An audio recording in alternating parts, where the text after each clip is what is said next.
You ever have one of those moments where you just know if you don't stand up now, you'll regret it for the rest of your life?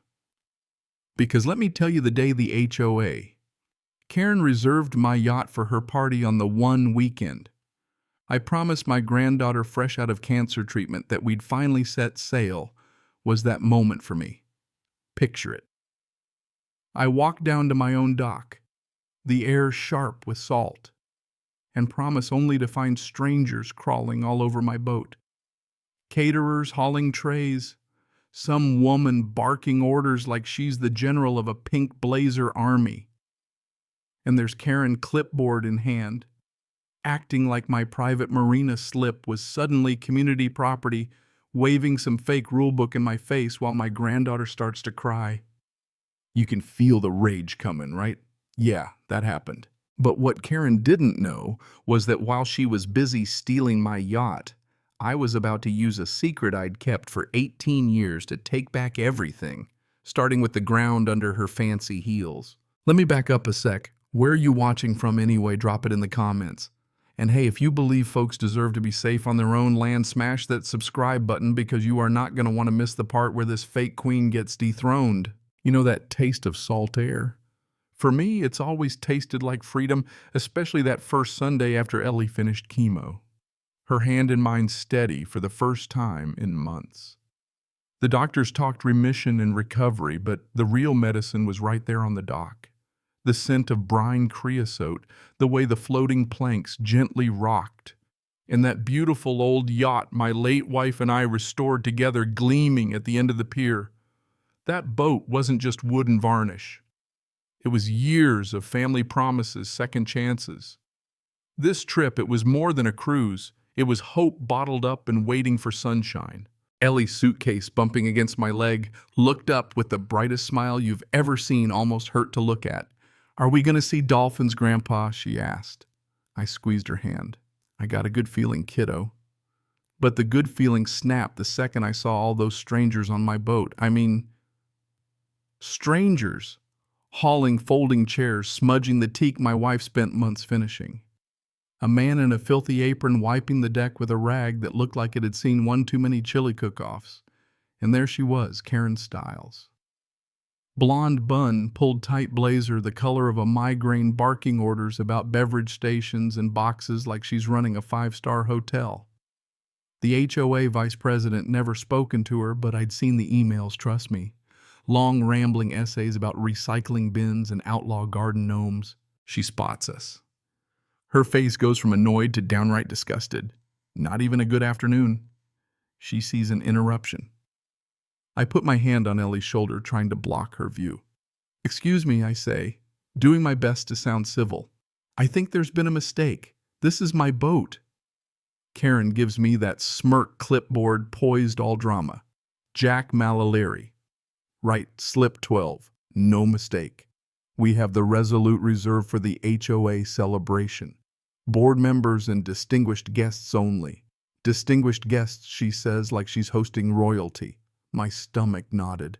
Nobody asked me. Nobody told me. This was a private vessel on a private dock. She sighs at me like I'm a toddler who won't take a nap. It was all handled through the property manager, Mr. Malaliri. Finalized at last month's meeting. Community event. Since the marina is common access, we have the right to utilize community assets. My boat, a community asset. I look past her. Caterers setting up speakers right next to the compass my father gave me. HOA logo draped across the railing my wife spent weeks restoring. And that's when I hear it, a little choked sob. Ellie's face crumpling, all that hope from before gone, replaced by confusion and fear. "Grandpa, who are all these people?" she whispers. That's it, the snap. Every protective instinct I got roars to life, but decades in the Coast Guard taught me, don't show panic in a storm. Don't show rage to a child. I kneel, turn Ellie away. "Hey, it's okay. Looks like there's been a mix-up. Why don't we go get some ice cream and I'll sort this out?" She nods, and I walk her back to the car. Heart pounding, anger boiling. She doesn't say a word, just clutches my hand for dear life. Once she settled, I marched back to the dock. Blood pressure somewhere in the stratosphere. Look, I tell Karen, voice cold as an anchor chain. I don't know what fantasy you're living, but this party is over. Get these people off my boat. She laughs a sharp, ugly sound. I don't think so. Official HOA function? It's in the covenants. You'd know if you ever bothered to show up. She taps the clipboard. This marina belongs to the community. My mind races. I built this marina, designed it, dredged it, sold the units. The slips were deeded private property, just like the apartments. She was lying. But arguing with a brick wall wasn't going to fix this. I spend the night calling everyone, property management, the HOA president, even the emergency line. All I get are voicemail boxes and corporate indifference. Next morning, finally, Donna Chang, the property manager, calls back. Voice smooth as glass, tells me Vice President Stiles did file appropriate paperwork, cited amended covenants regarding common areas. I ask to see them. She promises an email that never comes. I ask about land ownership. She hedges. Operational control falls to the HOA. It's a masterclass in saying nothing. Later, I catch Karen leaving the clubhouse. Karen, who owns my marina slip. She doesn't even break stride. Doesn't matter who owns it. We control the access now. You should really read the new rules, that's all she says. That Sunday, I walk back down. The party's over, but my boat is trashed, wine stains on deck, greasy fingerprints on the counters, faint reek of cheap perfume in the cabin. Trash bags piled up like after a bad tailgate. I just stand there looking at the water, swearing that won't ever happen again. You know, after a storm, there's a strange kind of quiet where you finally see the damage. That's where I was scrubbing the deck and remembering how this whole place was just mud and dreams 18 years ago. Coast Guard pension years of sweat and my wife's pride poured into building this community. After she passed, I let a management company handle the business. Kept the land and marina myself. It worked for a while. Then I got too quiet. A few days later, Mike Travers, Gulf War vet, good guy, lived here forever, stops me. Captain, that pink blazer lady's running something at the marina every weekend. Yoga book clubs, even had a security guy kick kids off the dock. Brad Kessler, wannabe cop, failed the academy, now writes tickets like his life depends on it. The puzzle pieces click. This isn't a misunderstanding. It's a takeover. I check the security cameras, ones I installed. There's Karen hosting a Tupperware party on someone else's boat, blocking the pier for yoga, Brad pacing like a prison guard. That afternoon, my insurance agent calls. Someone slipped during unauthorized yoga, threatens to sue. My premiums jump. I call Donna Chang harder this time. I want board meeting minutes. She finally cracks, emails me a PDF. It's a joke, one-page Sunday date, only Karen and her best friend attended.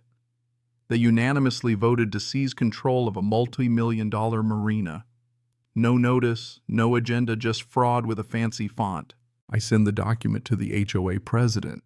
He shrugs, says it's management's problem. My daughter sees the paperwork, here's the story. Dad, just sell it, she begs, your health matters more. And I see the worry in her eyes, afraid another fight, another hospital, another loss. I almost agree. But then I think of Ellie's tears. Mike being hassled, my wife's pride. Selling would be letting them win. That night I pull the old leather folio from my safe county deed for the landmaster lease with the management company. I own the ground under their feet. Karen and her fake board. Just tenants. So I draft 3 letters, Karen, the board, management pointing out their breach, demanding a cease and desist. Sent certified mail, felt good. Karen's response, flyers plastered everywhere. Concerned residents, are you safe? Jack Malalarai has issued threats. My photo, grainy and grim. Suddenly emails bounce. I'm cut off. Then comes real escalation, boats towed, owners fined, intimidation. Neighbors stop talking. Karen's making an example of anyone seen as my friend. Bill Anderson, old Marine, gets fined for a flag on his patio 15 years now, suddenly unauthorized. Mike gets me the smoking gun and email from Karen. The rednecks are getting restless. I'll handle it. Cold rage like I haven't felt since I wore a uniform. Certified letters come back unopened. My rifle shot missed. Time for a new tactic. Next afternoon call from Eleanor Vance, widow of my old Coast Guard buddy. Jack, they kicked me out, said I violated the rules. It was just my son visiting. Karen had evicted a widow just to get at me. I go see her. She's got the letter clutched in her hand, eyes full of pain. Tom built that dock with you, Jack. It was the last piece of him I had left. I drive home in silence. My daughter was right, fighting on Karen's terms would kill me. But I didn't have to play by her rules. That evening I meet my lawyer, show him the deeds, the master lease. He asks if I want to sue. Nope, I say. I want to buy them. He laughs, but I'm serious. Not a lawsuit, a flanking maneuver. I call the bank that holds the HOA's mortgage, get the payoff amount. Turns out when you structure a property through a land trust and keep a majority share, you control a lot more than people realize. The HOA wasn't paying the bank, they were paying me through a shell company. 2 weeks and I own their mortgage. Next move, simple, terminate their leasehold. The HOA's right to manage anything is void. No triumphant announcement, no flyers, just paperwork. Within days, Karen panics, calls an emergency meeting, spins a story about corporate takeover. She's screaming in the halls, calls for a black tie gala at the marina to prove her authority. I let her plan it. An hour before sunset, me, Mike, and a locksmith install a new marine-grade lock on the gate sign says private property, all access rights revoked. When Karen and her parade show up, her sequin dress sparkling, the gate won't budge. Her face, pure confusion, then fury. Her power just gone. The quarterly HOA meeting becomes her last stand. Karen storms in, rants about outside agitators, tries to paint me as a villain. Reporter in the back, Mike filming. I stand folder in hand, voice calm. I'm not an agitator. I built this place, I own it. I show the cashier's check, the lease termination, the original deed proof in black and white. The crowd turns. Bill Anderson stands, voice steady. You lied to us. You used us. Step down. Voices join in. You stole our dues. Karen snaps, throws papers, shoves a resident. Police escort her out, screaming. This isn't over, old man. But it was. A week later, she tries a fake legal letter, forges a marina access form with my signature, emails it to the police in paper. Nobody buys it. Then she tries to sabotage the marina's power, caught on camera, arrested for trespassing. The board votes to remove her, management cancels the contract, the HOA crumbles. Finally, I file a civil suit for damage to the boat distress to Ellie. Judge doesn't hesitate, orders restitution, restraining order, Karen's house up for sale. The fog lifts. Neighbors start talking again. Bill Anderson gives me a plaque. To Captain Jack, the man who took back the shore. Means as much as any medal I ever earned. Best moment weeks later, deck shining, Ellie runs her hand along the rail, smiles. It's beautiful, Grandpa. She's not the scared kid from before. She's a survivor like me, like all of us. The storm's over. Now real work no more. HOA, no more Karens. We start a co-op, just neighbors democratically run, simple rules. Mike on electrical bill, on security, everyone pitching in. Insurance gets cheaper, meetings become potlucks. We hang a plaque on the dock, Anna's Pier, in memory of Anna Mallory, who loved this shore. That night, our first community event, just a fish fry. No clipboards, no caterers, just friends, family, and laughter echoing across the water. Funny thing about storms, they tear things up, but when the water's calm, you finally see who's anchored and who was just floating. Now tell me, what would you have done? Do you think justice was served, or did I go too far? Drop your thoughts in your own HOA stories below. And if you ever had to fight for what's yours, you're not alone. Let's hear your story.